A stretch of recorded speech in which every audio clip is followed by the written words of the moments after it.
எல்லோருக்கும் நமஸ்காரம். ஸ்ரீ குருப்யோ நமக. இன்னைக்கு நம்ம பார்க்க போறது ஸ்ரீ பில்வாஷ்டகம். இதுல ஏற்கனவே நம்மளுக்கு தெரிஞ்ச மாதிரி 8 ஸ்லோகாஸ் இருக்கு. 9வது ஸ்லோகாவா வில்வ மரத்தின் மகிமையை சொல்றாங்க.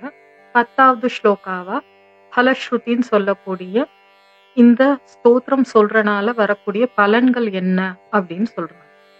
இந்த அஷ்டகத்துல 4வது பாதமா ஏக பில்வம் சிவார்ப்பணம் அப்படின்னு முடியுது. ஒரு வில்வ இலையை நான் சமர்ப்பிக்கிறேன் அப்படின்ற அர்த்தம். 3 தளம் அப்படின்னா எப்பயுமே வில்வ இலை பாத்தீங்கன்னா 3 இலையா இருக்கும். அந்த 3 இலைகள் எதை குறிக்கக்கூடியதுன்னா ரஜோகுணம், தமோகுணம், சத்வகுணம், இந்த 3ஐயும் குறிக்கக்கூடியது. திரிநேத்திரம் 3 கண்கள் உடைய சிவன். பிரியாயுதம் 3 விதமான ஆயுதங்கள் சொல்லப்படுகிறது. முதல்ல பாத்தீங்கன்னா தூரத்துல இருந்து நம்ம வீசக்கூடிய ஆயுதம் திரிசூலம், ஈட்டி, இப்படி போன்ற ஆயுதங்கள்.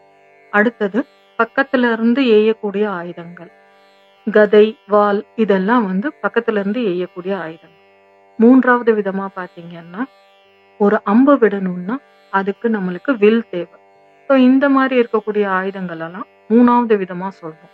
இப்படி இந்த 3 விதமான ஆயுதங்களும் உள்ளவர் தான் சிவன்.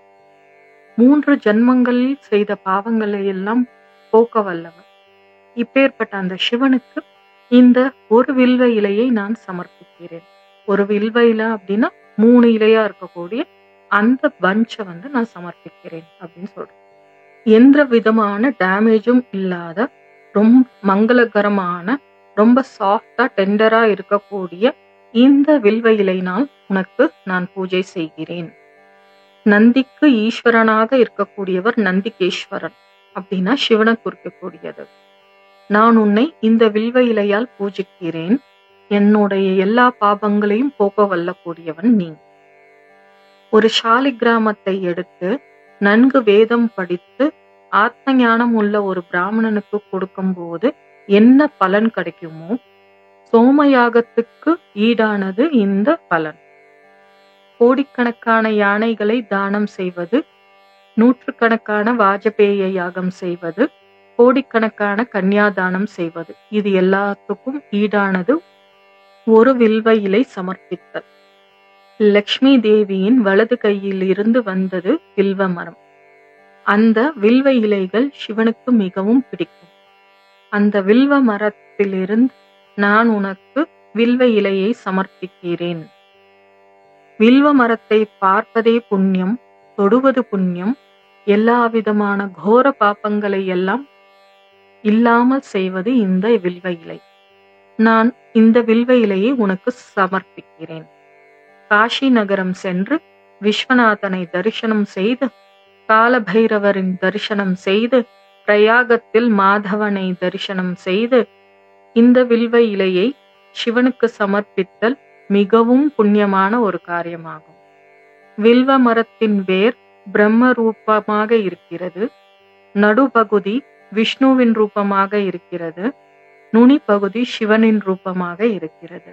இந்த வில்வ இலையை நான் உனக்கு சமர்ப்பிக்கிறேன். வில்வாஷ்டகம் படிப்பவர்களுக்கு சிவனோட சன்னதி அல்லது வீட்டில் பூஜை செய்து சிவனுக்கு ஒரு ஸ்லோகாவும் சொல்லி ஒரு வில்வ இலையை சமர்ப்பித்ததால் அவர்களோட எல்லா பாபங்களும் நீங்கி சிவலோகத்தில் நல்ல இடம் கிடைக்கும் அப்படின்னு சொல்லி இந்த தாத்பரியத்தை முடிக்கிறாங்க. வாங்க இப்ப இந்த ஸ்லோகாவை கத்துக்கலாம். அத ஸ்ரீ பில்வாஷ்டகம்.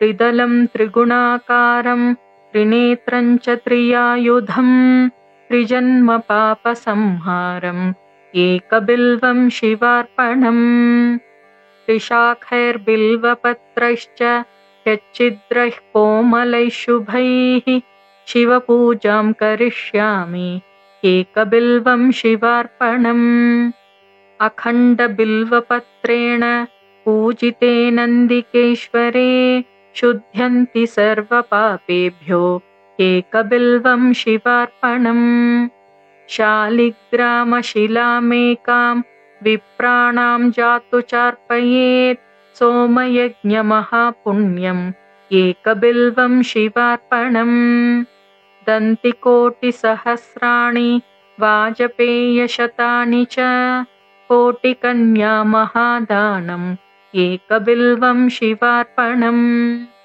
लक्ष्म्यास्तनुत उत्पन्नं महादेवस्य च प्रियम् बिल्ववृक्षं प्रयच्छामि एकबिल्वं शिवार्पणम् दर्शनं बिल्ववृक्षस्य स्पर्शनं पापनाशनम् अघोरपापसंहारम् एकबिल्वं शिवार्पणम् काशीक्षेत्रनिवासं च कालभैरवदर्शनम् प्रयागमाधवं दृष्ट्वा एकबिल्वं शिवार्पणम् मूलतो ब्रह्मरूपाय मध्यतो विष्णुरूपिणे अग्रतः शिवरूपाय एकबिल्वं शिवार्पणम् बिल्वाष्टकमिदं पुण्यं यः पठेत् शिवसन्निधौ सर्वपापविनिर्मुक्तः शिवलोकमवाप्नुयात्। इति श्री बिल्वाष्टकं सम्पूर्णम्।